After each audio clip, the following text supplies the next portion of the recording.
ഹരി ഓം. കൽക്കിരൂപികളായിരിക്കുന്ന എല്ലാ നാരായണന്മാർക്കും വിഷ്ണുഗീത പാഠത്തിലേക്ക് സ്വാഗതം. ഇന്ന് നമ്മൾ വിഷ്ണുഗീതയുടെ 6ാമത്തെ പാഠമാണ് പഠിക്കാൻ പോകുന്നത്. ഞാൻ നിങ്ങളുടെ സ്വന്തം ഷീലായ്യപ്പൻ. ഞാനൊരു വിഷ്ണുയോഗിയാണ്. ഇന്നത്തെ നമ്മുടെ പാഠത്തിന്റെ പേര് ക്രിസ്തുമതം എന്നാൽ വൈഷ്ണവ മതം അഥവാ ദേവമതം. കർത്താവ് എന്നാല് നാരായണൻ, യേശു എന്നാൽ വിഷ്ണു. ഓം നമോ ഭഗവതേ വാസുദേവായ, ഓം നമോ ദേവി വസുന്ധരായ നമഃ. നമ്മളെല്ലാം പ്രപഞ്ചപിതാവായ നാരായണന്റെയും പ്രപഞ്ച മാതാവായ ഭൂമിദേവിയുടെ മക്കളാണ്. നമ്മൾ മാത്രമല്ല, പക്ഷിമൃഗാദികളും വൃക്ഷലതാദികളും എല്ലാം ഭഗവാന്റെയും ദേവിയുടെ മക്കളാണ്. ഈ അമ്മയാണ്, നമ്മുടെ എല്ലാ അമ്മയാണ് ഭൂമിദേവി. നമ്മുടെ എല്ലാ അച്ഛനാണ് നാരായണൻ. എന്റെയും അച്ഛനാണ് നാരായണൻ. ഞാൻ ഭഗവാനെ എപ്പോഴും പിതാവിന്റെ സ്ഥാനത്താണ് കണ്ടുകൊണ്ടിരിക്കുന്നത്. എന്റെ അച്ഛന്റെയും പേര് നാരായണൻ എന്നാണ്. അപ്പൊ എനിക്ക് രണ്ടായിട്ട് കാണണ്ട. എന്റെ അച്ഛൻ എനിക്ക് എന്റെ ബയോളജിക്കൽ ഫാദറും നാരായണനാണ്, പ്രപഞ്ചനാഥനും നാരായണനാണ്. അതുകൊണ്ട് പ്രത്യേകിച്ച് ഇനി ഒരു അച്ഛന്റെ പേര് വേണ്ട. അപ്പൊ എന്റെ അച്ഛൻ തന്നെയാണ് നാരായണൻ. ഈ നാരായണന്റെയും ഭൂമിദേവിയുടെ മക്കളാണ് ഈ പ്രപഞ്ചത്തിൽ കാണുന്നത്. എല്ലാം നമ്മൾ മാത്രമല്ല, പക്ഷിമൃഗാദികളും വൃക്ഷലതാദികളും എല്ലാം ഭഗവാന്റെ മക്കളാണ്. നമ്മൾ എല്ലാവരെയും പരസ്പരം സ്നേഹിക്കുക. നമ്മൾ ആർക്കും ഒരു ദ്രോഹവും ചെയ്യാതെ, പരോപകാരമേ പുണ്യം, പാപമേ പരപീഡനം, മറ്റുള്ളവർ കഴിയുന്ന സഹായം ചെയ്തു കൊടുക്കുക. പൈസ കൊണ്ട് മാത്രം സഹായിക്കണമെന്നില്ല, അല്ലാതെ നമുക്ക് ഒരുപാട് രീതിയിൽ മനുഷ്യരെ സഹായിക്കാം. സ്നേഹം കൊണ്ട് സഹായിക്കാം, ആശ്വാസം കൊണ്ട് സഹായിക്കാം. പിന്നെ നല്ല നല്ല സപ്പോർട്ട്, നല്ല കാര്യങ്ങൾ പറഞ്ഞു കൊടുത്തുകൊണ്ട് നമുക്ക് അവരെ സപ്പോർട്ട് ചെയ്യാം.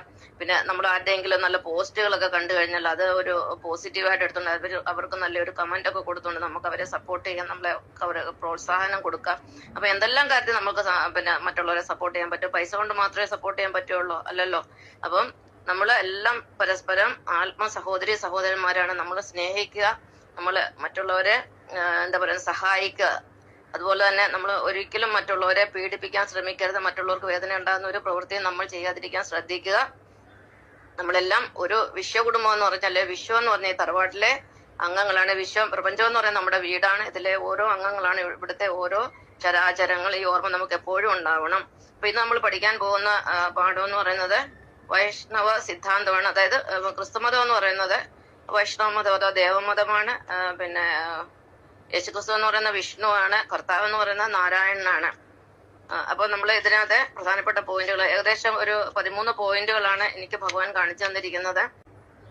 വൈഷ്ണവ മതത്തിലെ സിദ്ധാന്തങ്ങളാണ് ക്രിസ്തുമതം ഫോളോ ചെയ്യുന്നത്. ഇത് വൈഷ്ണവരായ ഹിന്ദുക്കൾക്കോ അല്ലെങ്കിൽ മറ്റാർക്കോ അറിയാത്ത സത്യമാണ്. ഇത് ക്രിസ്ത്യാനികൾക്ക് പോലും ഈ സത്യം അറിയില്ല.